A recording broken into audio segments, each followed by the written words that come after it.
नमस्कार दोस्तों, स्वागत है आपका एक और ब्लॉग रिव्यू में। और आज मैं जिस लड़के का ब्लॉग रिव्यू करने जा रहा हूं, इससे मैं पिछले 2 दिनों से बात कर रहा हूं और मुझे इसमें बहुत पोटेंशियल दिखी और इसलिए मुझे लगा कि इसका ब्लॉग आप लोगों के सामने लाना बहुत ज़रूरी है।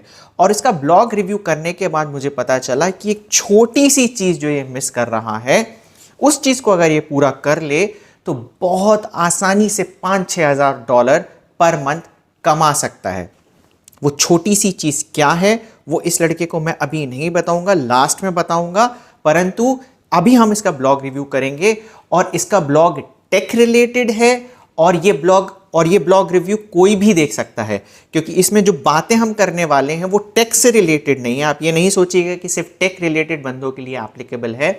जो भी ये ब्लॉग देख रहा है और जो भी ब्लॉगिंग करता है, वो ये छोटी छोटी सी जो मिस्टेक कर रहा है वो जैसे ही ठीक करेंगे उनका ब्लॉग चल सकता है। तो चलिए स्टार्ट करते हैं हम सबसे पहले इंट्रोडक्शन से। आप स्क्रीन पे देख रहे होंगे इसके ब्लॉग का नाम है टेक यात्री और इनके जो फाउंडर हैं शैलेंद्र, मैं चाहूंगा कि शैलेंद्र कुछ अपने बारे में बताएं। सबसे पहले सर मैं आपको धन्यवाद कहना चाहता हूँ कि आपने हमारा ब्लॉग रिव्यू के लिए लिया।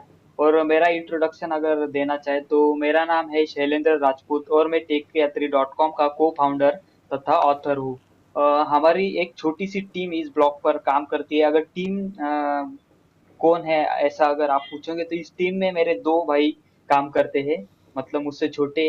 और मैं पार्ट टाइम इस ब्लॉग पर ध्यान देता हूँ क्योंकि मैं एमएनसी कंपनी में एक फुल स्टैक डेवलपर का काम भी करता हूँ। मेरे दो भाई के नाम है राहुल राजपूत जो इस ब्लॉग के फाउंडर है। उन्होंने ही इस ब्लॉग को 1 साल पहले स्टार्ट किया था। और मेरे दूसरे भाई का नाम है राज राजपूत। राज जो है इस ब्लॉग के को फाउंडर तथा ऑथर है। सबसे ज्यादा पोस्ट अगर किसी ने लिखे हो इस ब्लॉग पे तो वो राज ही है। और आज एक बात मैं आपको बताना चाहता हूँ कि आज राज सेंचुरी कंप्लीट करने जा रहा है क्योंकि उसके आज 100 पोस्ट कंप्लीट होने जा रहे हैं। और इस ब्लॉग की अगर एक बात कहे तो हमारा एम है कि इस ब्लॉग को हम 1 साल में इस तरह से डेवलप करेंगे कि यह भारत का एक ऐसा टेक्निकल ब्लॉग बनेगा जो सब ब्लॉग को पीछे छोड़ के टॉप में हिंदी का टेक्निकल ब्लॉग होगा।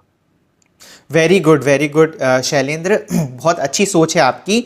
और जो ये नाम बता रहे हैं राज, इनका सबसे छोटा भाई है, 12th क्लास में है और ये दोनों मिलके सबसे ज़्यादा आर्टिकल इसी से लिखवाते हैं है ना। तो मुझे जो भी पता, एक चीज़ और पता चली थी कि राज एक बहुत अच्छा राइटर भी है, तो दोनों भाई इसको गाइड करते हैं और राज आर्टिकल लिखता है। तो मैं सही कह रहा हूँ राज को, जैसे तुम लोगों का तो टेक्निकल बैकग्राउंड है, तो राज का टेक्निकल नहीं है 12th में, तो वो समझ जाता है जो आर्टिकल लिखता है उसकी समझ में आते हैं कि ऐसी कुछ भी लिख देता है। नहीं सर, ऐसा है कि हम दोनों जो है राहुल और मैं इंजीनियरिंग बैकग्राउंड से हमने इंजीनियरिंग अभी कंप्लीट की है। तो राज हमारे पास ही बैठा रहता है, मतलब सीखता है वो नई नई चीजें और पहले भी वो सीखता रहता था। और एक दिन उसने सोचा कि क्यों ना मैं भी ब्लॉगिंग करूँ, तो फिर वो भी धीरे धीरे ब्लॉगिंग करने लगा।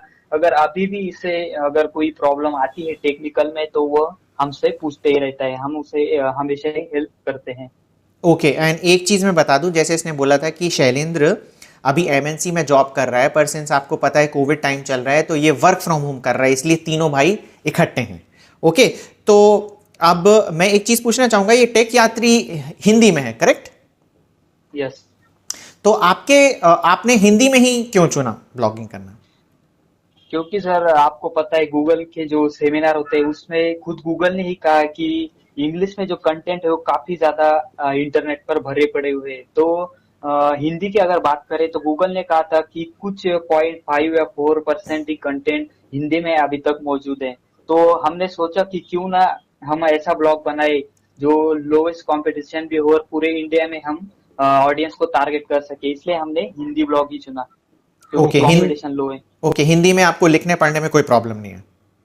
नहीं, कोई प्रॉब्लम नहीं। Okay good. तो स्क्रीन पे आप देख रहे होंगे जैसे इसका ब्लॉग है tekyatri.com। और ब्लॉग रिव्यू स्टार्ट करने के पहले मैं बाकी लोगों से ये बोलना चाहूँगा कि मैं काफ़ी लोगों से बात करता हूँ और जब मैं उनसे पूछता हूँ कि मुझे आपका ब्लॉग रिव्यू करना है तो वो बिल्कुल तैयार हो जाते हैं। और फिर मैं आपसे उनसे पूछता हूँ कि आपने मेरे पुराने ब्लॉग्स देखे हैं क्या, जो मैंने उनमें चीज़ें बोली हैं आपने इम्प्लीमेंट करी हैं? तो वो कहते हैं कि नहीं सर, हमने ध्यान से नहीं देखा है, पूरा नहीं देखा है। तो मैं उनसे रिक्वेस्ट करूंगा कि प्लीज़ जो मेरे पुराने ब्लॉग रिव्यू के वीडियोस हैं वो देखें, क्योंकि हो सकता है वो सारी चीज़ें करने के बाद आपको ब्लॉग रिव्यू की ज़रूरत ही ना पड़े। ओके, तो ये सबसे रिक्वेस्ट है मेरी।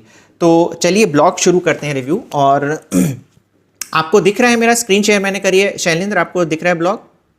हाँ सर, बिल्कुल दिख रहा ओके, है। तो इसमें मैं जैसे इस ब्लॉग में जाऊंगा, ये MX टकाटक ऐप सबसे पहले। तो ये मेरे माउस दिख रहा है मेरा, जो मैं जहाँ पॉइंट कर रहा हूँ? हाँ सर, दिख रहा है। ये क्या है जो मैंने पॉइंट किया है? सर, ये आपने एक पाइप बताया था, मतलब आपका एक वीडियो देखा था मैंने पिछली बार, जिसमें आपने बताया था कि इस पाइप से हम गूगल को बताते हैं कि हमारे दो कीवर्ड है, मतलब कीवर्ड एक ही है लेकिन उसको लिखने का तरीका अलग अलग है, कि यूजर किस तरीके से उसे सर्च कर सकता है। और मैंने इस वीडियो में सीखा था कि मतलब जो फर्स्ट वाला टाइटल है उससे अगर यूजर सर्च करे फिर भी आपका रिजल्ट दिखेगा, और पाइप ऐसा डिनोट करता है कि जो पाइप के बाद का रिजल्ट है उससे भी अगर यूजर सर्च करे तो आपका ही रिजल्ट उसे दिखाई देगा। ओके, ये बहुत अच्छी बात है। देखिए कि मेरे एक ब्लॉग रिव्यू से, जो विशाल के ब्लॉग रिव्यू में आई थिंक मैंने पाइप वाली बात बताई थी, इसने इम्प्लीमेंट कर लिया और ये ऑलमोस्ट परफेक्ट टाइटल है। अगर हम पाइप के यूसेज की बात करें, अगर पाइप लगा के आपको एक टाइटल बनाते हैं तो ये ऑलमोस्ट परफेक्ट है। परंतु मैं आपको एक चीज बताऊं शैलेंद्र, अगर आपने योस्ट प्लगइन यूज किया होगा या रैंक मैथ, वो बोलेगा टाइटल टू लॉन्ग। हाँ ध्यान सर, दिया है? ठीक है, ऐसा प्रॉब्लम क्योंकि है। उसको पाइप तो पता ही नहीं है ना? समझ रहे हो? हाँ तो जब आप देखोगे तो समझ रहे, इसलिए मैं भी कहता हूं कि प्लगइन पे ऐसे आंख बंद करके भरोसा नहीं करना है। तो प्लगइन की नजर में तो क्या है ना, ये पूरा एक टाइटल है। ओके, पर ये एक टाइटल नहीं है, ये टाइटल अलग है, पहला वाला, ठीक है, और ये दूसरा टाइटल अलग है। ओके, तो ये क्लियर हो गया। तो शैलेंद्र, तो जैसा कि मेरा मानना है ऑब्जर्व एंड रिएक्ट वाला, कि सबसे पहले आपको अपने टाइटल को गूगल में डाल के देखना है कि क्या सर्च रिजल्ट आ रहा है। तो शैलेंद्र, क्या आपने ये टाइटल गूगल में डाल के देखा था क्या सर्च रिजल्ट आ रहा है? नहीं सर, हमने नहीं देखा था गूगल में डाल के। ओके, तो सबसे पहले हम डाल के देखते हैं कि क्या रिजल्ट आ रहा है। ओके, तो सबसे पहले हिंदी में .NET आ रहा है, जो कि इसने बताया था कि इसका एक कॉम्पिटिटर है। और अगर मैं धीरे धीरे स्क्रॉल करके देखता हूं तो एग्जैक्टली इसी के जैसे टाइटल आ रहे हैं जैसे इसने बनाए हैं। तो ये बहुत अच्छी बात हो गई। बट अगर मैं बोलूं कि आप इस टाइटल को भी सुधार सकते हो, जैसे कि ऑब्जर्व एंड रिएक्ट तो करना है, पर थोड़ा सा अपना ब्रेन भी लगाना है कि इस टाइटल को सुधार कैसे सकते हैं। कि मैं आपको बोलूँगा, जैसे कोई भी टाइटल हो तो कभी भी कोई भी नंबर आएगा किसी के सामने तो वो बहुत ही अट्रैक्टिव लगता है, ठीक है। अब जैसे ये टाइटल है कि MX टकाटक ऐप क्या है, इसमें नंबर लाना थोड़ा सा मुश्किल है क्योंकि क्या है। पर आप अगर इस टाइटल को थोड़ा सा और बड़ा कर दें, जैसे फीचर्स, मनी, है ना, क्योंकि मुझे लगता है कि जैसे इस टाइप की ऐप होती हैं उसमें लोग या तो जो बंदे देख रहे हैं, कंज्यूम कर रहे हैं कंटेंट, उनके लिए है, या कंटेंट क्रिएटर के लिए हैं जो डाल रहे हैं। तो जो कंटेंट कंज्यूम कर रहे हैं वो देखना चाहेंगे कि फीचर्स क्या क्या हैं, और जो कंटेंट क्रिएटर्स है वो डालना चाहेंगे कि यार इसमें पैसे कैसे कमा सकते हैं। ओके, तो या तो आप टाइटल में डालें वो कुछ चीज़ें, ठीक है, ऐसे इनोवेट करके, जैसे कि आप कुछ ऐसा डालें कि 10 बहुत ही बढ़िया फीचर्स जो टकाटक ऐप में, या टकाटक ऐप से पैसे कैसे कमाएं। अब सारी चीज़ें आप टाइटल में नहीं डाल पाओगे, तो आप कोशिश करना कि मेटा में डाल पाओ, ठीक है। समझ रहे हो? तो ये कुछ कुछ कीवर्ड्स हैं, अगर आप मेटा में डालोगे तो और भी रिजल्ट है, मतलब वो चीजें भी सर्च करेगा। तो मेटा में डालने से क्या होता है ना कि यूजर को दिखता है कि हाँ जो मैंने सर्च किया है वो है, और वो क्लिक करता है उस पर, और क्लिक करेगा तो CTR बढ़ेगा, CTR बढ़ेगा तो वैसे ही आपकी पोजीशन ऊपर कर देता है गूगल, ठीक है। ओके। अब इसमें अगर मैं नीचे स्क्रॉल करूं तो एक तो मुझे सबसे अच्छा जो इसमें लगा कि इसने TOC डाल रखा है।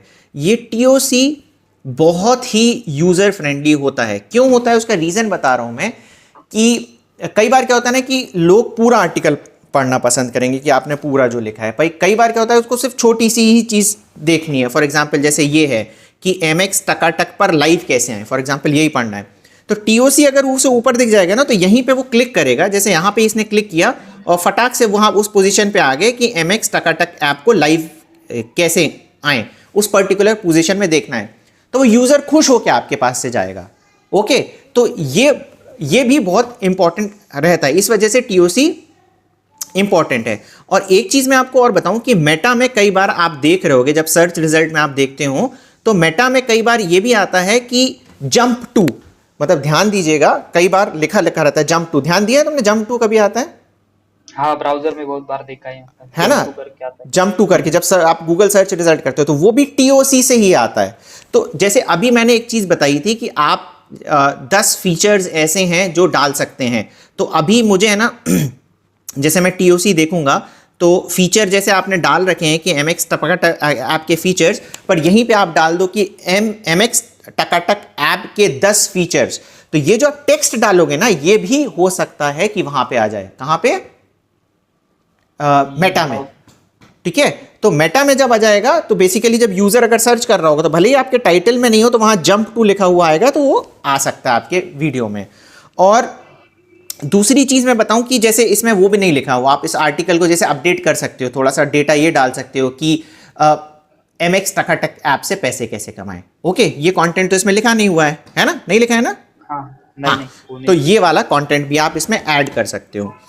और दूसरी चीज पता है क्या मुझे इसमें लगी, जो मैं स्क्रॉल करके देख रहा था कि अच्छा पहले तो मुझे ये बताओ कि ये जो तुमने डाले हैं ये सारे लिंक्स, ये क्या हैं? कौन से वाले? ये इंटरनल लिंकिंग के लिए डाले थे। इंटरनल लिंकिंग के लिए। ओके, तो इंटरनल लिंकिंग का मेरा मानना है कि ये तरीका ठीक नहीं है। अगर आप इसको एंड ऑफ द आर्टिकल में डालते तो मैं इसको फिर भी समझ सकता था, बट अच्छा एक चीज और कि एंड ऑफ द आर्टिकल में डालते तो बहुत अच्छा होता, पर बीच बीच में आपको कंटेंट में मिक्स करके चीजें डालनी होगी। जैसे कि ये मुझे एक इंटरनल लिंक मिला था, इसने रॉप्सो पे बनाया हुआ है, तो आपको ये चीज पता है कि इंटरनल लिंकिंग में एंकर टेक्स्ट क्या होता है? नहीं, उसके बारे में तो नहीं पता। ओके, तो यही बात है कि मेरा एक और वीडियो है, बहुत पहले मैंने बनाया था, इसी चैनल पे है कि इंटरनल लिंक क्या है और उसकी क्या इंपॉर्टेंस। अगर वो आपको वीडियो देखना है तो मैं आई कार्ड पे वो लिंक डाल दूंगा, वहां से आप देख सकते हैं, नहीं तो डिस्क्रिप्शन में आपको मिल जाएगा। तो वो बहुत जरूरी है। लोग है ना बैकलिंक के पीछे भागते हैं कि बैकलिंक चाहिए, बैकलिंक चाहिए, बैकलिंक चाहिए, बैकलिंक चाहिए, पर ऐसा नहीं है। इंटरनल लिंक बहुत इंपॉर्टेंट है। तो मैं आपको बताऊं, इंटरनल लिंक में 2 चीजें होती हैं, एक होता है एंकर टेक्स्ट, डिटेल में आप वो वीडियो देख सकते हैं, मोटा मोटी मैं बात बता रहा हूं। एक होता है एंकर टेक्स्ट, जैसे ये रॉप्सो इसने वर्ड लिखा है, ये एंकर टेक्स्ट है क्योंकि इसके ऊपर इसने एक लिंक डाला है। जैसे ही मैं इसको क्लिक करता हूं तो ये URL खुल गया, है ना, ये दूसरा आर्टिकल खुल गया। ये ब्राउजर पे आपको ये जो चीज दिखती है इसको URL कहते हैं। तो ये रॉप्सो ऐप क्या है, खुल गया। अब इसने क्या बना रखा है, एंकर, अब इसने क्या बना रखा है कि रॉप्सो जो टेक्स्ट है ये इसके ऊपर एक हाइपरलिंक बना रखा है। अच्छा, इंटरनल लिंक का एक मतलब और होता है, गूगल को भी आप बता रहे होते हो, गूगल को आप बता रहे होते हो कि अगर कोई बंदा रॉप्सो वर्ड सर्च कर रहा है, ठीक है, तो आप हमारा ये वाला आर्टिकल दिखा सकते हैं, ये जो आपने दिखाया कि रॉप्सो अगर कोई सर्च कर रहा है तो ये दिखाएं, तो गूगल की भी एक क्लियर अंडरस्टैंडिंग बनती है। पर क्या होता है ना कि सिंस आप लोगों को एक ब्लॉग न्यू है तो ये शॉर्ट टेल कीवर्ड है, तो मेरा मानना है कि जब आप इंटरनल लिंक बनाओ तो क्या करो, थोड़ा सा बड़ा एंकर टेक्स्ट रखो। क्या यहीं पे अगर आप कर देते ना कि रॉप्सो क्या है, और ये अगर आपका आर्टिकल रैंक होने लगता है MX टकाटक ऐप, तो क्या होता है, इसका लिंक जूस भी उसमें पास हो जाता। ठीक है, मतलब अगर ये आर्टिकल चलने लगता है तो फिर इसको ये वाला भी एंकर टेक्स्ट समझ में आ जाता है और पता चल जाता है कि रॉप्सो क्या है, हमें ये दिखाना है। अगर आपकी साइट पॉपुलर हो गई, अगर आपकी साइट फेमस है, तो इस टाइप के एंकर टेक्स्ट चल जाएंगे, पहली चीज।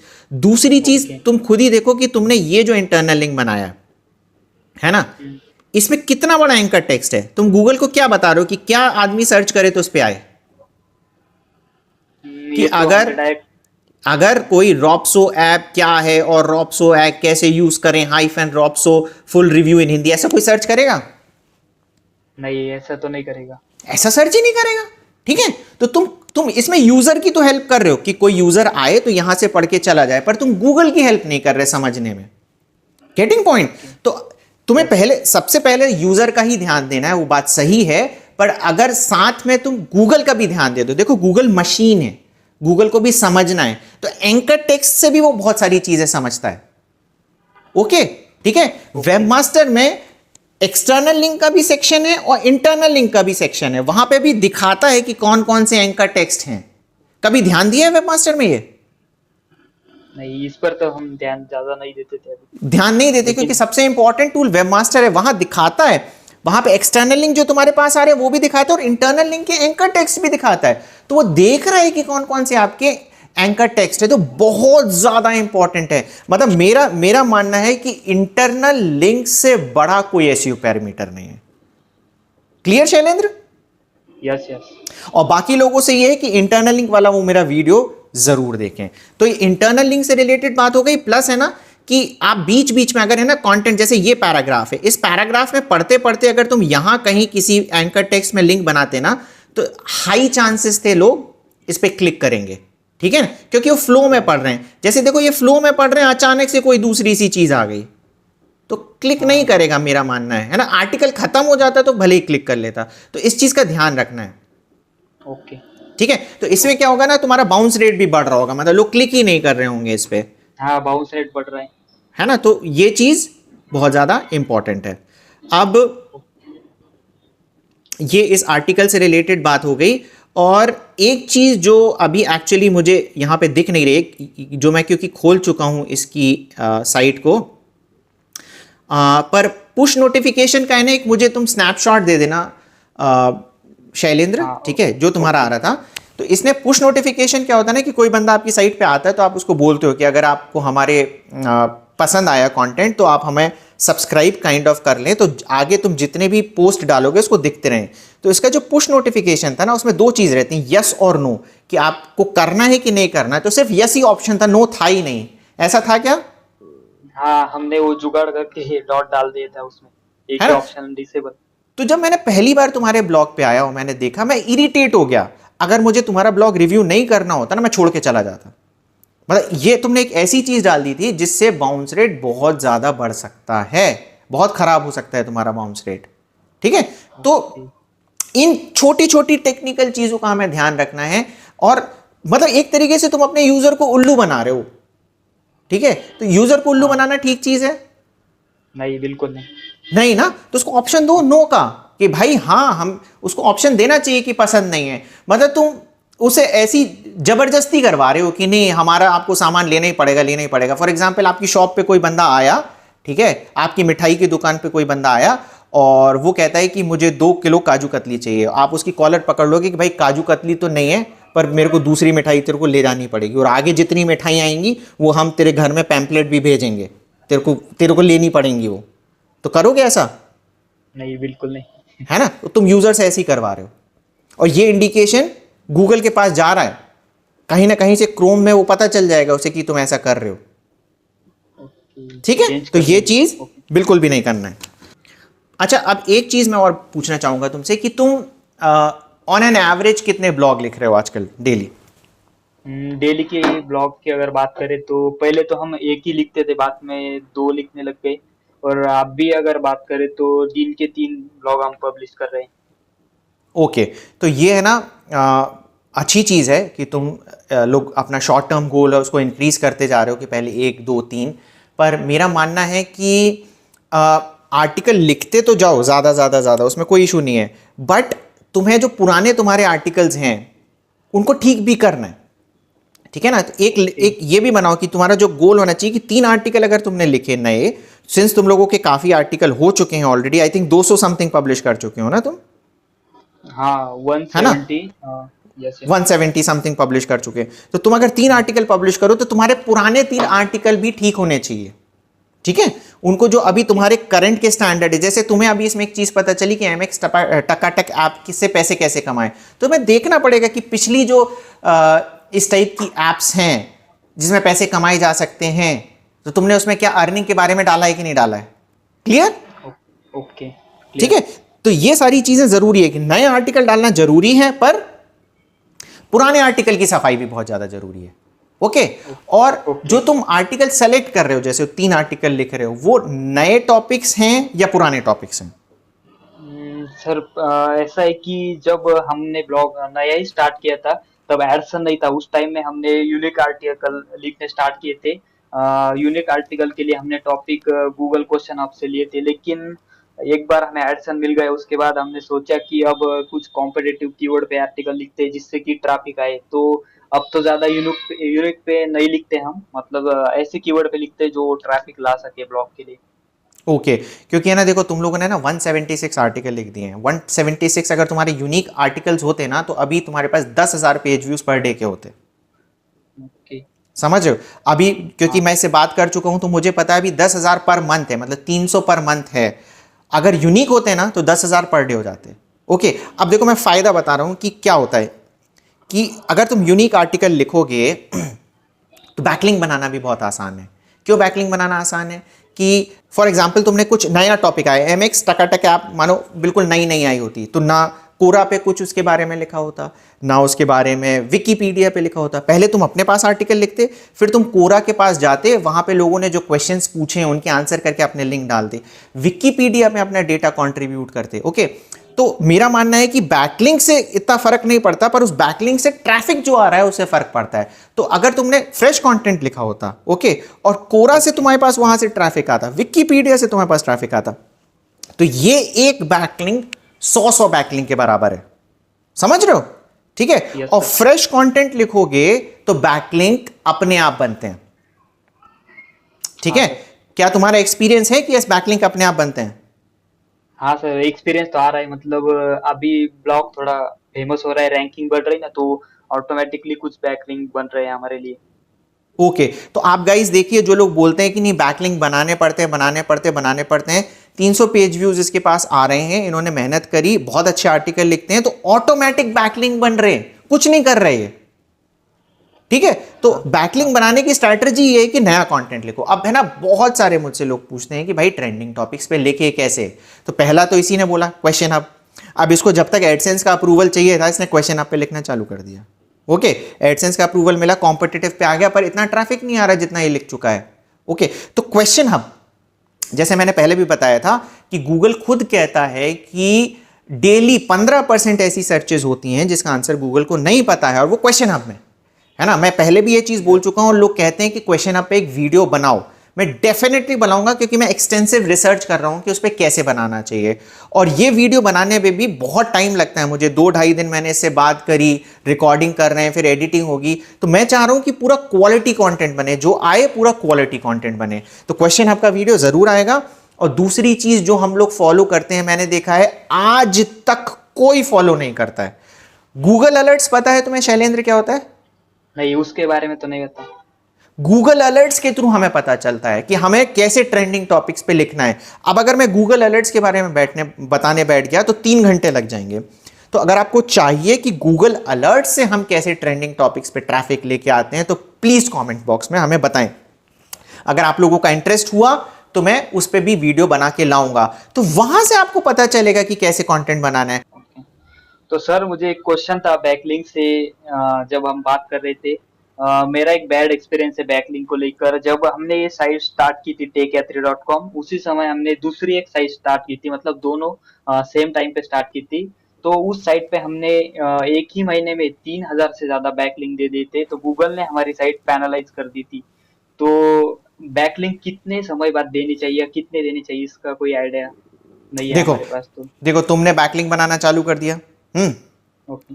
तो इसने देखो लोग लोग बोलेंगे बैकलिंक बनाओ बैकलिंक बनाओ बैकलिंक बनाओ। तुमने बैकलिंक बनाई, क्या हुआ? तुम्हारी साइट पीनलाइज हो गई।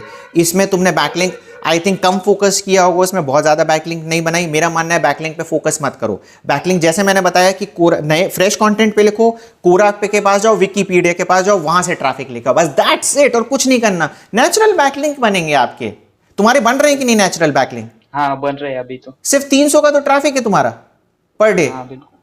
है ना। तो थोड़ी सी यस सर। मेहनत करी, तुम्हारे बनने लग गए। तो बैकलिंक बनाने का यही क्राइटेरिया है कि आप फ्रेश कंटेंट पे लिखोगे ना, बैकलिंक भर भर के बनेंगे। ओके या फिर आप बहुत डिटेल में आर्टिकल लिखो कि ऐसा किसी ने लिखा ही ना हो। क्लियर? Okay sir. पर उसमें भी क्या है ना, जैसे अब तुमने 176 आर्टिकल लिख दिए, तो इतने इतने लिखने ही नहीं चाहिए थे, इतने कॉम्पिटिटिव कीवर्ड्स पे आर्टिकल। तुम्हें फ्रेश पे अगर करते, मतलब ये मेरा मानना है कि अगर आप एक फ्रेश लिखोगे तो 2 पुराने लिख सकते हो। 1:1 का रेशियो बहुत अच्छा है, पर 1:2 भी कर सकते हो आप अगर ना हो तो। बहुत ज्यादा लिखने से भी कुछ नहीं होगा। लिखना जरूरी इसलिए है कि शुरू में नए ब्लॉगर्स के लिए मैं बोलूँ लिखना, कि लिखने से आपको आर्ट आएगी। अब जैसे ये लड़के इतने लंबे लंबे आर्टिकल लिख लेते हैं क्योंकि काफ़ी टाइम से ब्लॉगिंग कर रहे हैं। ओके, तो पहले जो नए बंदे हैं उन्हें क्या करना है कि पहले लिखो, लिखते जाओ लिखते जाओ लिखते जाओ लिखते जाओ। पहला ब्लॉग फेल हो जाएगा, उससे कोई फर्क नहीं पड़ता, उससे आपकी अंडरस्टैंडिंग बन जाएगी कि आर्टिकल कैसे लिखना है। फिर जब आपको समझ में आ जाए तो आप ट्रेंडिंग टॉपिक्स और न्यू टॉपिक्स पे लिखो। ठीक है? Okay sir. हाँ, तो अब हम जैसे इसी पे ही आते हैं। नेक्स्ट तुम्हारा ये है कि ट्विटर से वीडियो कैसे डाउनलोड करें, है ना? तो अब जैसे तुमने उसमें तो पहले वाले में तो तुमने पाइप लगा के ठीक कर दिया था, अब ये ठीक नहीं किया है ना? तो जैसे मैंने बोला कि देखो तुम लोग सिर्फ अब नए आर्टिकल डालने पे ज़्यादा फोकस कर रहे हो, वैसा नहीं करना है, पुराने आर्टिकल ठीक करो। ओके, धीरे धीरे करके सारे ठीक करने हैं। और इस आर्टिकल को जब मैं देखता हूँ, नीचे स्क्रॉल करता हूँ, तो मैंने एक चीज़ इसमें ऑब्जर्व करी थी कि चलो ऑब्जर्व एंड रिएक्ट से ही मैं बताता हूँ मेथड से कि क्या है। तो मैंने इसको पहले कॉपी किया और यहाँ पे गूगल पे डाला और सबसे पहले makehindi.com आ रहा है मेरे रिव्यू में। दूसरी बार ब्लॉग आ गया है ये makehindi.com, और मुझे पता है क्योंकि मैं इसके काम करने का तरीका जानता हूँ। पूरे जिसने समझा रखे होंगे ना, ये देखो इमेजेस से समझा रखा है। हाँ, ठीक है, कि कैसे कैसे डाउनलोड करना है, क्या क्या प्रोसेस है। ओके, और मैंने तुम्हारा देख लिया आर्टिकल ये, तो इसमें तुमने इमेजेस, अच्छा ये जो इमेज लगाई है तुमने, ये यूज़र के लिए किसी काम की नहीं है। ठीक है, और बाकी जो काम की इमेजेस होने वाली थी वो है ही नहीं। तो इन्फोग्राफिक्स का ज़माना है, इमेजेस का ज़माना है, इस तरीके से अपने को करना है। ठीक है? Okay sir. हाँ, तो ये अपना इस बेसिकली आर्टिकल के आर्टिकल के लिए हो गया ऑब्जर्व एंड रिएक्ट। मैंने देखा है कि ऑब्जर्व एंड रिएक्ट को पता नहीं क्यों लोगों को इतना अच्छा लगा था मेरा मेथड, पर कोई फॉलो ही नहीं कर रहा है। तो ये फॉलो करोगे, मतलब लोग है ना जादुई छड़ी सोच रहे हैं कि यार कोई जादू की छड़ी है सर्च इंजन ऑप्टिमाइजेशन की, ऐसे ऐसे घुमा दिया और हो गया। कुछ नहीं है, ये छोटी छोटी सी चीज़ें हैं, जो छोटी छोटी सी चीज़ें आप इम्प्लीमेंट करोगे और जो मतलब मैजिक होने वाला है वो तुम लोग सोच भी नहीं सकते हो। और अब मैं एक चीज़ और बोलूँगा कि अच्छा तुम मेरे वीडियो देखते हो? सारे वीडियो मेरे देखे हैं तुमने शैलेंद्र? हाँ, देखिए सर। तो अबाउट अस नहीं दिख रहा मुझे इसमें तुम्हारा। सर वो बॉटम पे लगा है, आपका वीडियो देखकर ही हमने एडिट किया था अबाउट अस भी। उसमें अच्छा, इंफॉर्मेशन, यस, जिसमें अबाउट आपने अस मेरे बताया वीडियो देखने के बाद किया था।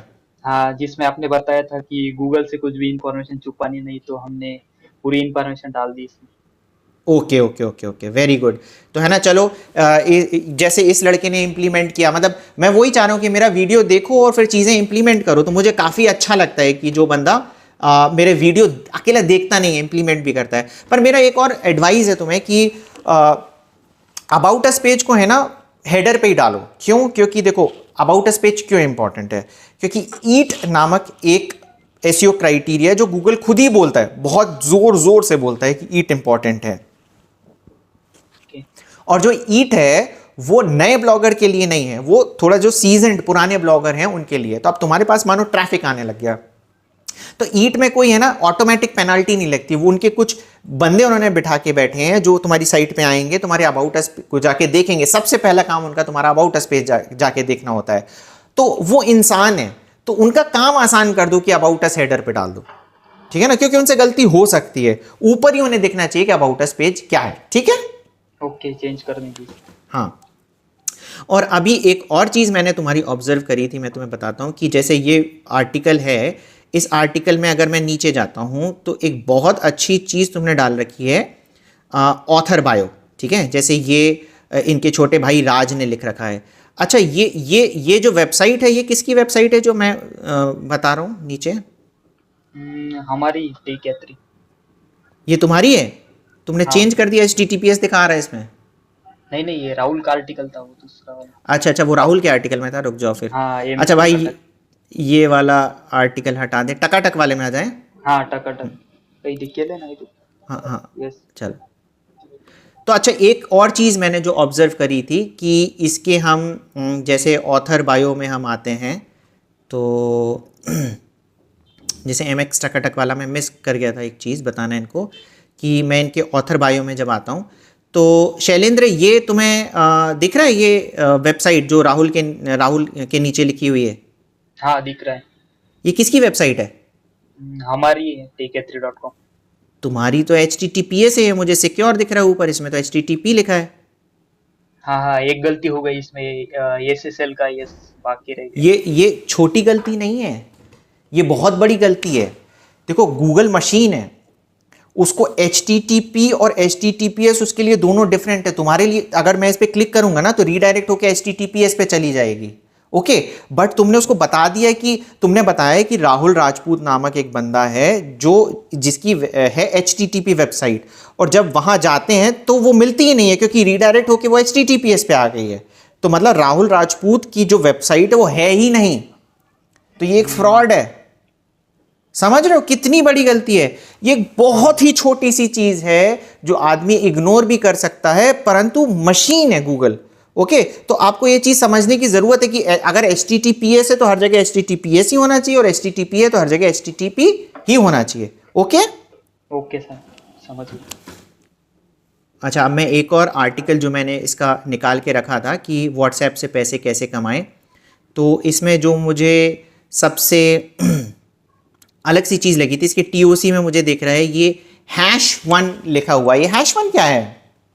वो तो प्रॉपर मीनिंग नहीं पता, बस इंग्लिश वेबसाइट देखी थी कुछ, उसमें रहता है, और हमारे कॉम्पिटिटर ने भी डाल रखा था। ओके, तो मैं तुम्हें इसका हैश का मतलब बताता हूँ कि एक्चुअली क्या होता है ना, कि तुम लोग इंग्लिश वेबसाइट्स वगैरह देखते हो तो इंग्लिश का जो ऑडियंस है, मतलब अमेरिकन ऑडियंस है, वहाँ पे हैश का एक डिफरेंट मतलब है। जैसे अपने यहाँ होता है NO.1, अपन करते हैं ना नंबर 1 तो लिख देते हैं NO.1, हाँ हाँ NO.2, है ना, ठीक है। हाँ तो सर। वहाँ पे वैसा नहीं लिखते हैं, वो NO डॉट को लिखते हैं हैश। तो हैश का मतलब क्या है? नंबर, है ना, नंबर 1, नंबर 2, नंबर 3, तो वो ऐसे इस तरीके से उनका नंबरिंग होती है, बेसिकली वो हैश लिखते हैं। अब क्या हमारे ये तुम्हारा कंटेंट का एक तुम्हारा आर्टिकल अमेरिकन बंद पढ़ रहा है, नहीं, इंडिया में ही पढ़ रही सभी। इंडिया में पढ़ रहा है, और इंडिया में जब तुम्हें ही हैश का मतलब नहीं पता तो तुम्हारे यूजर को क्या पता होगा? समझ रहे हो? तो ये हैश, देखो ऐसा कोई बहुत नेगेटिव फर्क नहीं पड़ रहा है, पर हमें मेंटालिटी भी समझनी है। तो ऑब्जर्व एंड रिएक्ट तो हमें समझना ही है, पर एक एक जो छोटी सी छोटी चीज भी होती है ना, सर्च करो कि ये है क्या, ये हैश लगा क्यों है, ये डंडा लगा क्यों है, तो चीजें क्लियर हो जाएंगी, ओके। अच्छा, एक चीज और मैं देख रहा हूं तुम्हारे आर्टिकल्स में, इनफैक्ट मैंने ये सारे जितने भी तुम्हारे टॉप के कॉम्पिटिटर भी हैं ना, उनकी वेबसाइट्स पे देखी है कि ये FAQ नहीं डालते हैं। FAQ का मतलब पता है? हाँ, वो क्वेश्चन और आंसर का कुछ, आपकी हाँ वेबसाइट देखो, पे देखिए। हाँ देखो, FAQ मतलब फ्रीक्वेंटली आस्क्ड क्वेश्चंस है, ओके। अब फ्रीक्वेंटली आस्क्ड क्वेश्चंस का अगर मतलब नहीं पता है तो मैं एक एग्जांपल दे के बताता हूँ कि जैसे मैं यही डाल रहा हूँ कि SEO क्या है, ठीक है। मैंने गूगल पे डाला, और सिंस मैं ये डाल चुका हूँ तो मुझे पता है कि यहाँ पे देखो ये lapas.com आ रही है साइट, और इसमें ये जो नीचे दिख रहा है ना, ये FAQ है, ओके। तो ये डालना ज़रूरी है। अच्छा, ये आप अगर आर्टिकल में अकेले भी डाल दोगे ना तो ऐसे नहीं चला जाएगा, इसको डालने का एक तरीका होता है। अब तरीका कैसे होता है कि अगर आपको चाहिए, मतलब अगर लोगों को नहीं पता है कि FAQ कैसे डालते हैं तो मुझे बताएं, मैं एक सेपरेट वीडियो बना सकता हूं कि FAQ कैसे डालना है। बट मैं ऑफलाइन तुम्हें बता दूंगा शैलेंद्र, वरना वीडियो बहुत लंबा हो जाएगा कि FAQ कैसे डालना है, ओके। तो ये FAQ डालना है, और ये इसको डालने से क्या हो सकता है कि सिंस तुम्हारे कॉम्पिटिटर में कोई नहीं डाल रहा है तो तुम डालोगे तो हो सकता है तुम उन्हें आउट रैंक कर जाओ। समझ रहे हो? हाँ हाँ सर, बिल्कुल। ठीक है, तो ये FAQ से रिलेटेड एक बात हो गई। तो कुछ मैंने शैलेंद्र तुम्हें मोटी मोटी सी चीज़ें बात बता दी हैं, मतलब जो छोटी हैं, और उनको इम्प्लीमेंट करो। पर बाकी तुम बहुत अच्छा काम कर रहे हो, तो मुझे पूरी उम्मीद है कि तुम अच्छा काम करोगे। और जो छोटे से एक मैंने बताया था जिससे तुम चीज़ जो मिस कर रहे हो, जिससे $5,000 पर मंथ ईजिली कमा सकते हो, वो क्या है, वो मैं तुम्हारे क्वेश्चंस लेने के बाद बताऊंगा। तो अपने क्वेश्चंस अगर तुम्हारे हैं तो कुछ मुझसे पूछ लो। हाँ सर, कुछ क्वेश्चन थे मेरे, जिसमें सबसे पहला क्वेश्चन था कि हम हमारे ब्लॉग में काफी सारी जगह पर इन्फोग्राफिक्स ऐड करते हैं, जिसमें हम HTML CSS और जावास्क्रिप्ट का यूज करते हैं। तो मेरा क्वेश्चन यही था कि अगर हम मैन्युअली HTML CSS जावास्क्रिप्ट डालते हैं हमारे ब्लॉग में तो इससे कोई इफेक्ट होगा क्या ब्लॉग कर मतलब ब्लॉगिंग की जो CSS और जावास्क्रिप्ट होती है उन्हें ये ओवरकम करेगा या कुछ स्पीड पर इसका असर पड़ने वाला है ये? तो देखो क्या है कि मैं अगर एक बात बताऊं कि देखो, तुम इन्फोग्राफिक्स की बात कर रहे हो। इन्फोग्राफिक्स में मतलब बेसिकली एक तरीके से विजुअल रिप्रेजेंटेशन होता है, तो उसके बहुत सारे हैं, मतलब इमेज भी एक काइंड ऑफ इन्फोग्राफिक्स ही है जिससे आप समझा सकते हो, यूज़र को अपने दिखा सकते हो। तो इन्फोग्राफिक्स का ज़माना है, अगर आप अच्छे इन्फोग्राफिक्स यूज़ करोगे तो एक बहुत ही अच्छा यूज़र एक्सपीरियंस होता है। पर जो तुम तरीका अपना रहे हो इन्फोग्राफिक्स का वो ये है कि तुमने जावास्क्रिप्ट और HTML का यूज़ किया क्योंकि तुम टेक्निकल बंदे हो, और बाकी लोग इमेजेस का यूज़ करते हैं। तो हाँ तुम सर। क्या करो कि तुम देखो कि तुमने जो इन्फोग्राफिक बनाई है, पहली चीज़ कि क्या तुम उसको एज इमेज बना सकते हो, है ना। और अगर बना सकते हो तो तुम्हें खुद ही कंपेयर करके देखना होगा कि तुमने जो जावास्क्रिप्ट वगैरह डाल रखी हैं उससे स्पीड पे क्या इंपैक्ट, क्योंकि तुम जो जावास्क्रिप्ट डालोगे उससे भी स्पीड पे इंपैक्ट आएगा, इमेज डालोगे उससे भी स्पीड पे इंपैक्ट आएगा। तो तुम्हें दोनों डाल के एक्सपेरिमेंट करना पड़ेगा कि किससे कम स्पीड इंपैक्ट आ रहा है और वो डालो। ठीक है। Okay sir. बहुत सारे टूल्स वगैरह भी होते हैं, लेजी लोड वगैरह, जैसे कि स्पीड पे काफ़ी अच्छा इम्पैक्ट हो जाता है, मतलब काफ़ी अच्छी स्पीड हो जाती है, पर फिर भी स्पीड पे इम्पैक्ट आता है, तो तुम्हें खुद ही एक्सपेरिमेंट करना पड़ेगा। ओके। Okay sir.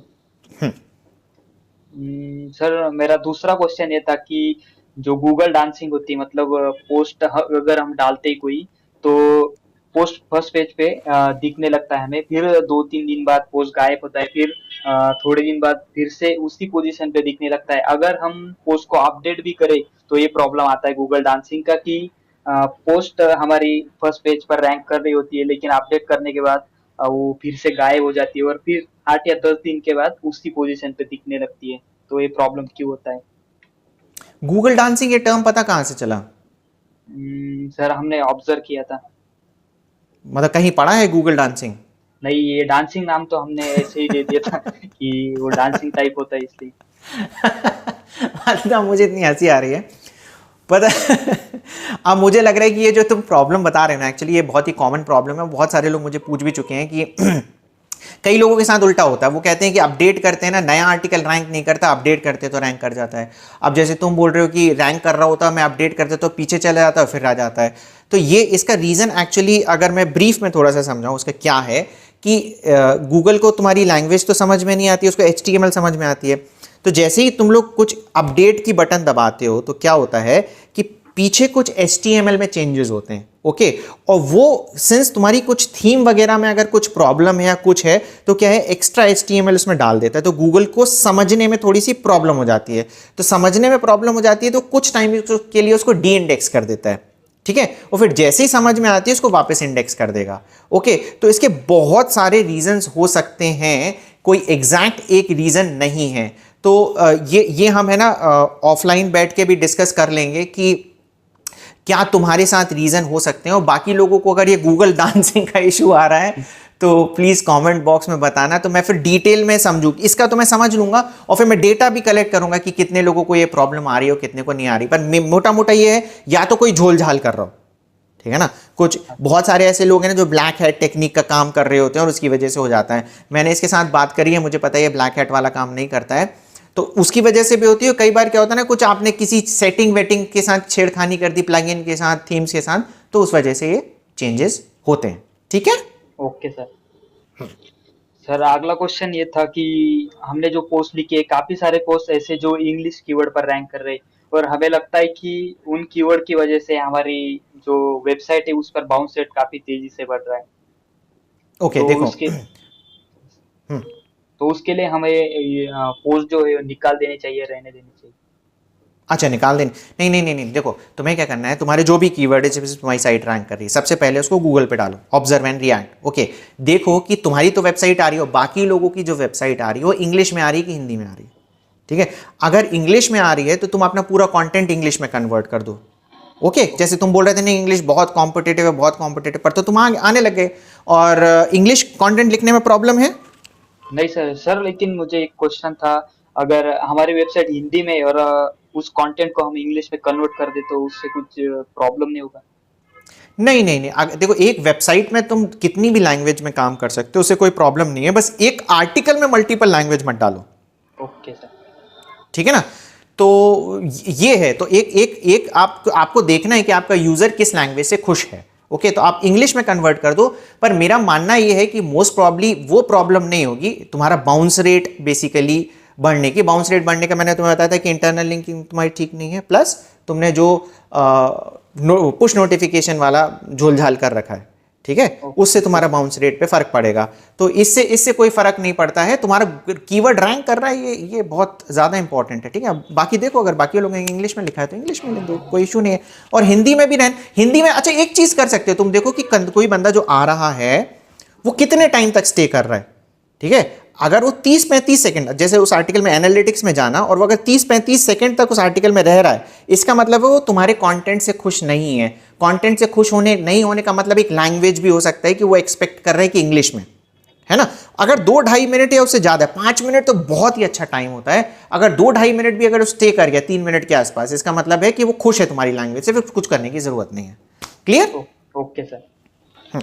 सर एक क्वेश्चन ऐसा था कि हमारे जो वेबसाइट का स्पैम स्कोर है वो 5% हो चुका है, तो हमने देखा था कि स्पैम स्कोर 5% से नीचे होना चाहिए। अगर स्पैम कोड बढ़ता है तो वेबसाइट पर बैड इफेक्ट पड़ता है, ऐसा कुछ हमने पढ़ा था। तो स्पैम स्कोर जो है उसे डिक्रीज कैसे करें, और हमें रीजन भी पता नहीं मतलब क्यों बढ़ रहा है। देखो स्पैम स्कोर जो टर्म है वो इन्वेंट किया था मॉज ने। ओके, अब तुम लोग मॉज के लिए काम कर रहे हो, नहीं। तुम लोग गूगल के लिए काम कर रहे हो, है ना। हाँ। गूगल स्पैम स्कोर को जानता ही नहीं है क्या होता है, ठीक है। और दूसरी चीज क्या है कि स्पैम स्कोर की जो डेफिनेशन डिफाइन करी है मॉज ने करी है, और तुमने मॉज में जाके पढ़ा कि स्पैम स्कोर क्या है? नहीं सर, वह तो नहीं पढ़ा। है ना। अब क्या है ना कि अगल बगल के लोगों से तुमने सुन लिया कि स्पैम स्कोर क्या है, जिसने बनाया स्पैम स्कोर तुम उसके पास गए ही नहीं। जब तुम जाओगे और तुम पढ़ोगे उनका आर्टिकल स्पैम स्कोर का, उनके साफ साफ लिखा है कि स्पैम स्कोर से रैंकिंग का कोई लेना देना नहीं है, ये हमारा इन्वेंटेड, हमारा बनाया हुआ क्रिएटेड टर्म है। साफ साफ मॉज ने लिख रखा है, ठीक है। मॉज के फाउंडर का नाम तुम्हें पता है क्या है? नहीं सर, मॉस के फाउंडर का नाम तो नहीं पता। मॉज के फाउंडर का नाम है रायन फिशकिंड, ठीक है। वो मेरे गुरु हैं, उनके वीडियो में 3-4 साल पहले देखा करता था, मतलब उनके वीडियो आया करते थे, मैं देखा।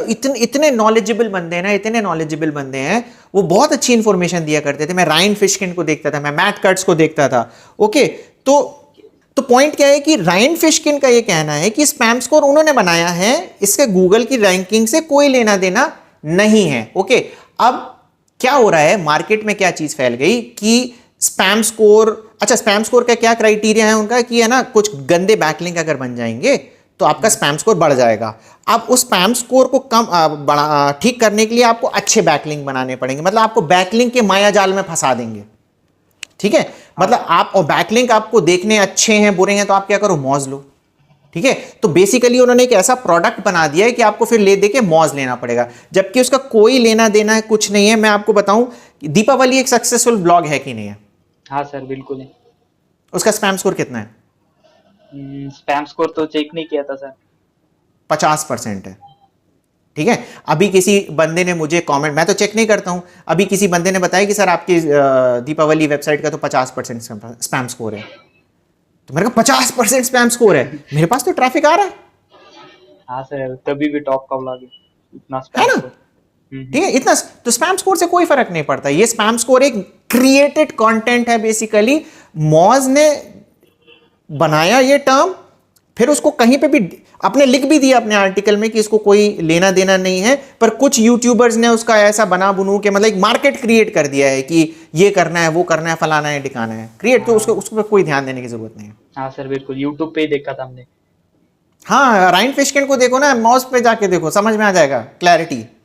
हाँ सर, बिल्कुल। नेक्स्ट क्वेश्चन था सर हमें कि जो इमेजेस होते हैं, हम ब्लॉगिंग में इमेजेस डालते हैं, तो इमेज के नाम से हमें एक क्वेश्चन था कि इमेज में जो अल्टर टेक्स्ट हम यूज करते हैं, उस अल्टर टेक्स्ट का साइज कितना हो चाहिए, मतलब एक कीवर्ड, दो कीवर्ड, या लॉन्ग टेल, कुछ इसके बारे में बताइए। देखो इमेज जो है, इमेज को पढ़ नहीं सकता गूगल, ठीक है। तो वो उसने एक ऑल्ट टेक्स्ट नाम की चीज़ बनाई कि आपकी जो इमेज है उसकी कैरेक्टरिस्टिक्स को आपको डिफाइन करना है। अगर आपकी इमेज आप 2 वर्ड में डिफाइन कर सकते हो, 2 कीवर्ड में, तो 2 डालो, 3 में डालना है तो 3 डालो, है ना। आप उल्लू बनाने की कोशिश ना करो। आप ये ना सोचो कि आपसे रिलेटेड कोई keyword, for example make money online का तुम एक आर्टिकल लिख रहे हो, ओके, और वहां पे किसी वजह से तुमने टकाटक की एक इमेज डाल दी, तो उसका ऑल्ट टेक्स्ट क्या होना चाहिए? मेक मनी तो नहीं होना चाहिए, है ना, टकाटक इमेज ही होना चाहिए, या how to make money using Takatak app, make money से रिलेटेड है तो ओके। तो पॉइंट ये कि इमेज जिस लिए है वो उसका ऑल्ट टेक्स्ट होना चाहिए, वो चाहे 2 वर्ड में हो, चाहे 3 वर्ड में हो, 5 वर्ड में हो, उससे कोई फर्क नहीं पड़ता। Okay sir. सर इमेज से एक रिलेटेड क्वेश्चन था कि इमेज को हम जो नाम देते हैं, मतलब फॉर एग्जांपल अगर हम मेक मनी पर लिख रहे तो मनी की इमेज डाल रहे तो ऐसा नाम देना ठीक है क्या? मतलब मनी डॉट जेपीजी या कुछ और नाम से देना चाहिए, मतलब एसईओ के मुझे देखो इसका अनुसार? कोई डेफिनेशन नहीं है, बट आप नाम कुछ भी दे सकते हो क्योंकि मेजरली वो ऑल्ट टेक्स्ट से ही पढ़ रहा होता है, पर आपको देना है जो आप ऑल्ट टेक्स्ट दे रहे हो वही नाम दे दो। Okay sir. ओके सर, यही क्वेश्चन थे हमारे पास। ओके, तो पहले तो मैं तुम्हारा थैंक यू बोलना चाहूँगा शैलेंद्र, क्योंकि तुमने इतना वैल्यूबल टाइम दिया, क्योंकि तुम्हारे ब्लॉग रिव्यू से सिर्फ तुम्हारा भला नहीं होने वाला है, मेरा भी भला हुआ है, मुझे भी काफ़ी चीज़ें तुमसे सीखने मिली हैं और बाकी जो लोग देख रहे हैं उनको भी भला होगा। और एक जो इम्पॉर्टेंट चीज़ है जिसके लिए मैं बहुत एक्साइटेड हूँ और शायद तुम भी होगे, कि कैसे तुम $5000 पर मंथ कमा सकते हो छोटी सी ट्रिक से। क्या तुम्हें जानना है ये चीज़? हाँ सर, बिल्कुल जानना है, एक्साइटेड क्या है। तुम्हें मराठी आती है? हाँ सर, आती है मराठी, मदर टंग की सर। लिख सकते हो, पढ़ सकते हो? हाँ, लिख सकते हैं, पढ़ भी सकते हैं। तो तुम्हारा तुम्हारा ब्लॉग मराठी में क्यों नहीं है? सर हमने सोचा था कि अगर हिंदी में ब्लॉग बनाएंगे तो इंडिया में जो ज्यादा पॉपुलेशन है वो हिंदी ही बोलती है, तो ज्यादा ऑडियंस को टारगेट कर सकते हैं। ओके, ठीक है। और मराठी? मराठी तो सिर्फ एक कंट्री, सॉरी, एक स्टेट में बोली जाती है, महाराष्ट्र में। बाकी बाहर कहीं भी मराठी यूज नहीं होती, इसलिए हमने सोचा कि ब्लॉग हिंदी में बनाए।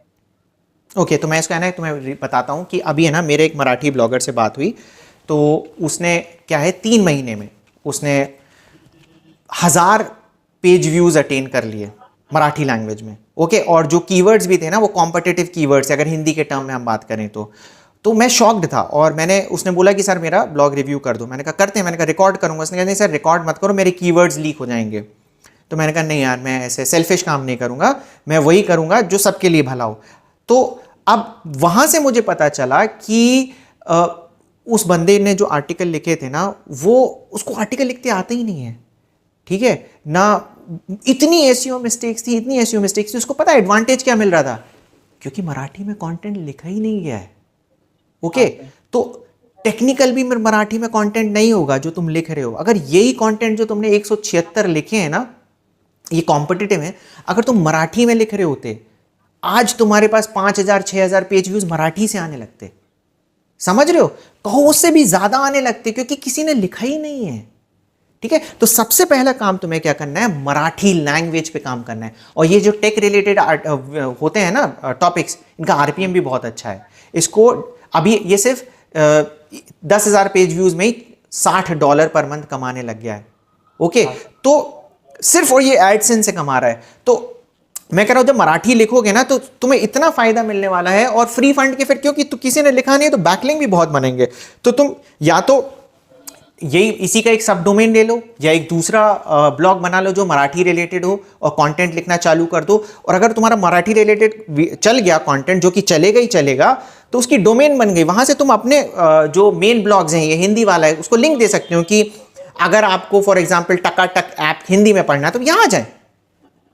समझ रहे हो? हाँ सर। ठीक है। अब क्या है ना कि मुझे हैक पता है, पर फिर भी मैं मराठी में काम नहीं कर रहा। मुझे पता है मराठी और बंगाली में बहुत पोटेंशियल है। क्यों नहीं कर रहा?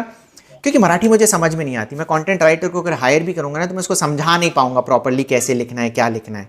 पर तुम हो, तुम लिख सकते हो, तुम कर सकते हो, है ना। मेरा मानना है कि अगर कंटेंट राइटर तब आप रखो जब आपको पता है उससे क्या लिखवाना है और आप समझ पाओ उसने क्या लिखा है। पता चला उसने पूरा कॉपीड पेस्ट कंटेंट दिख दिया, मैं पढ़ ही नहीं पा रहा, मैं समझ ही नहीं पा रहा, ठीक है, तो इसलिए हम मराठी और बंगाली में काम नहीं कर रहे, पर तुम कर सकते हो। और उससे मेरा मानना है कि तुम आगे 2-2.5 साल में $5,000 पर मंथ बहुत इजीली अटेन कर सकते हो। मुझे तुम्हारे ऊपर पूरा विश्वास है कि तुम इतना पैसा कमा सकते हो। क्या तुम कमा सकते हो? तुम्हें विश्वास है? हाँ सर, बिल्कुल कमा सकते हैं। और एक चीज और बता रहा हूं, YouTube शॉर्ट्स। मैंने देखा है कि अभी सब YouTube पे चल रहे हैं, पर YouTube शॉर्ट्स बनाओ। मैंने ना कुछ टेक वीडियोस ऐसे देखे हैं, मिलियंस ऑफ व्यूज हैं शॉर्ट्स के, तुम मराठी में बनाओ। मैंने पहले तुमसे बात कर रहा था, तुमने कहा था वीडियो बनाने में बहुत मेहनत लगती है, मैं नहीं बना पा रहा, पर शॉर्ट्स बनाओ छोटे छोटे मराठी के, ठीक है? पता नहीं तुम्हें, फिर पता चले ब्लॉगिंग की जरूरत ही ना पड़े, तुम्हें यूट्यूब शॉर्ट से तुम्हारे इतने सब्सक्राइबर बन जाए उस चैनल में, और तुम यूट्यूब शॉर्ट से फिर अपने ब्लॉग पे भी ट्रैफिक लेके आ सकते हो, ला सकते हो ना? हाँ सर। ठीक है, तो ये काम करना है, ये एक शॉर्ट विनेबल फॉर्मूला है। और मुझे चाहिए तुम $5,000 कमाओ, मुझे देखना है तुम्हारे एडसेंस अकाउंट में अगले 2 साल में। हाँ सर, बिल्कुल। ठीक है शैलेंद्र? हाँ सर, कर देंगे। ओके, और कुछ चीज पूछनी है शैलेंद्र तुम्हें? हाँ सर, एक पूछना था कि आपने अभी बोला कि अगर मराठी में ब्लॉग स्टार्ट करना है तो तुम इस डोमेन का सब डोमेन निकाल सकते हो या फिर एक न्यू डोमेन परचेस कर सकते हो। तो मुझे पूछना था कि अगर हमने सब डोमेन यूज किया इसका ही, तो डोमेन की जो अथॉरिटी और रैंकिंग जो है डोमेन की वो वैसी ही रहेगी, राइट? तो अगर हम इसका सब डोमेन यूज करते हैं तो रैंकिंग करने में, मतलब आर्टिकल की रैंकिंग में कोई ज्यादा दिक्कत नहीं होगी। अगर हम न्यू डोमेन परचेस करते हैं फिर एक 1-1.5 साल उसे लग जाएगा कि डोमेन की अथॉरिटी बढ़ने में और उसकी रैंकिंग बढ़ने में। तो कौन सा बेटर होगा कि अगर मैं सब डोमेन लूँ या फिर न्यू डोमेन परचेस करूँ इसके लिए?